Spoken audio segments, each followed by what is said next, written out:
I don't really talk about this night anymore.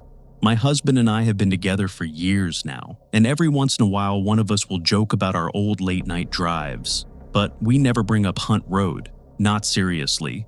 Not the real version of it. But since this has been on my mind again lately, I guess I'll tell it the way it actually happened.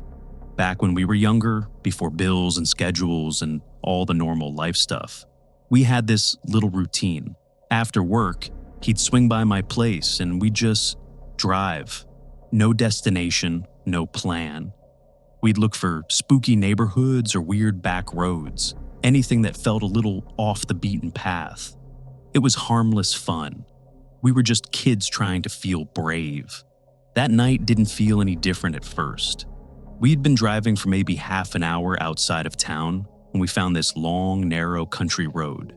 No streetlights, no houses, nothing but fields and forest. The kind of road where your headlights feel too small, like they're being swallowed by the dark. The moon was bright enough to light the sky, but it didn't help much with the trees. They were packed tight on both sides, so dense that our headlights only caught the first row of trunks. Everything behind that was just a solid wall of black. No depth, no shapes, just absence. We rolled the windows down a little, expecting to hear crickets or cows or something, but there was nothing, not even the distant hum of insects, just the gravel popping under the tires and the wind slipping through the windows. It wasn't dramatic. It wasn't a sudden something is wrong moment. It was more like a slow tightening in the air, a heaviness. I remember thinking it felt like the road was getting narrower, even though it wasn't. At some point, we both realized we were feeling the same thing, that weird prickling awareness that you're being watched. Not by a person, not by anything you can picture, just watched. I tried to shake it off. I leaned my head against the window and looked out at the passing trees, the brush, the broken fence lines. And then, so fast I questioned it immediately, I saw something running alongside the car, on all fours. It was just a shape, a blur. The kind of thing you catch in the corner of your eye and then lose the second you try to focus on it. I blinked hard and stared into the trees, trying to see anything that made sense. But there was nothing there, just the same wall of darkness. I turned forward, ready to tell him what I thought I saw, when he suddenly hit the brakes, hard.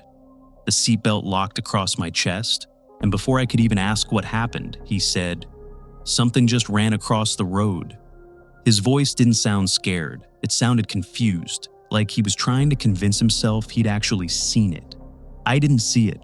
I only saw the way he was staring at the spot where it had crossed, like he was trying to make the road explain itself.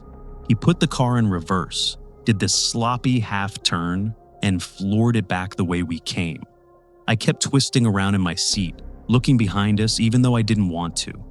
And that's when I saw it, a tall, dark shape standing in the road, not running, not moving, just there.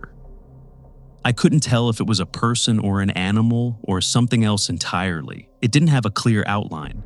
It was like a shadow that had weight to it, a presence. I kept staring, trying to figure out if it was getting closer or if my eyes were just adjusting.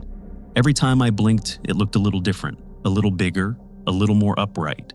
We came up on a cross street, and he turned without even slowing down.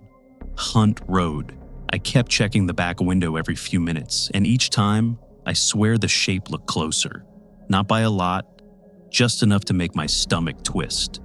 We turned again, and again, looking for any sign of the freeway, any sign of town lights, anything familiar. But every road looked the same, narrow, dark, lined with trees that swallowed the headlights.